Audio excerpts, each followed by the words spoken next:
Welcome back to Marriage Beyond the Veil. So, today I want to talk to a seasoned wife. Okay. Former First Lady. Oh. Yeah, she ain't going to talk. Okay. And we might not want to hear what she has to say today. No, not today. And just wanted to know about role playing. What roles do you and Fred play in your marriage, and how did you guys come up with the roles, or did they, just role play? So when you say roles, I need clarity. So you things that we do in the marriage? Yeah. So like Fred always took the kids to the dentist. I took them to the doctors. Yeah. What roles he washes clothes. Even in prayer or whatever you're doing, what roles do you guys play in your marriage? Well, we're equal. Okay. Definitely that. But I do believe that because biblically it says the man should be the head. Mm-hmm. And, I'm his support. So I do really, and I did not do this at the beginning. I do push him and, to be the decision maker if there's something that we need to make a decision on. Mm-hmm. Especially when it pertains to just our overall well-being in our family. No, he's not the boss of me, and he'll tell you definitely not that. But he is, I do push him to be and make sure, and I respect him to be in that role. And that's really key for me. I think in a lot of relationships, a lot of times women, especially because in the workplace, a lot of times we are the boss of ourselves and of 100 other people or whatever.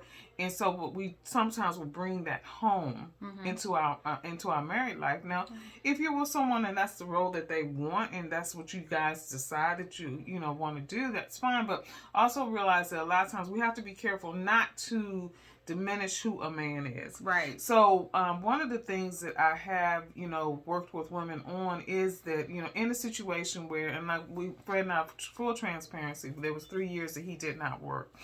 And we were relying on help from my family, his family, the church, just to make ends meet. It was a rough time, but he was doing what he could do. But the one thing that I never, ever made him feel any less, because he wasn't financially contributing as much to the relationship or to the finances as he could, because he was still the head. He was still contributing to the way that we raised the children. He was still contributing how I did my day-to-day business. He was still contributing to being making us the best possible couple that we could be.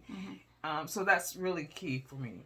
And was the key to maintaining during that time the communication between the two of you? Communication, a whole lot of prayer. A whole lot of prayer. And our faith.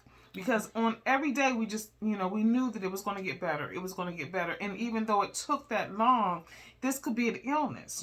This could have been someone, we have a friend, Ma'am and Tiger, he was in a car accident right after they were married. And she's had to assume that head of household from the very early on in their marriage. 2 kids later, kids grown like ours.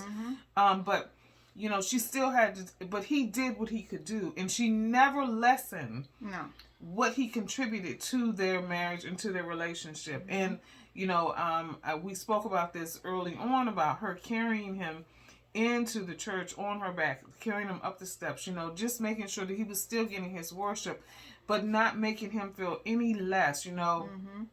That is what a marriage is. Yeah. That's what a marriage is. So, role play is, what you want to be. And then you can have fun role play in the bedroom. That's a different kind of, we won't take about that today. No. Okay. But I think that's important to know, especially for young couples as they are starting to pull it together. So early on when you guys first got married, how did y'all juggle that? I mean, was that something that came out over time, or can you remember back 30-something years ago? When we first got married, still, we both worked in hospitality industry, and sometimes we were like 2 ships passing at night. But I know that I took on the role initially of paying bills and doing all that kind of stuff. But I never forget the day that I passed out on my shop, and I was like, okay, that's it, I'm done. I can't do everything. I can't be everything, And so then that's when I realized, like, okay, here, and never turn back. Okay. So I think that's important. Well, thank you for sharing that with us, because I think it's, for young couples, even for older couples, or even for new couples. I mean, I know some people who have recently married and the person, Yeah. one of the persons has never been married. And I feel like that can be a challenge because if someone's always been by themselves, it's kind of hard for them to integrate with someone else. So this is good and valuable information. Thank you for sharing it with us. You're welcome. Well, until tomorrow. If the Lord says the same. Have a good day. Bye.